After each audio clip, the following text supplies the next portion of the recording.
Syria में करीब 50 सालों बाद असद परिवार की तानाशाही का अंत हो चुका है। हयात तहरीर अल शाम यानी एचटीएस की अगुवाई में तमाम छोटे बड़े विद्रोही समूहों ने असद की सत्ता को उखाड़ फेंका। वहीं अब सीरिया के लोग एक नए माहौल में सांस ले रहे हैं।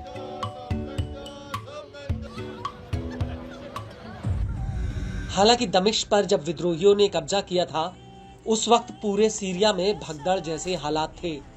लेकिन देखते ही देखते आम जनजीवन बिल्कुल सामान्य हो गया। सीरिया के तमाम सरकारी दफ्तरों में काम करने वाले लोग अगले ही दिन काम पर लौटे।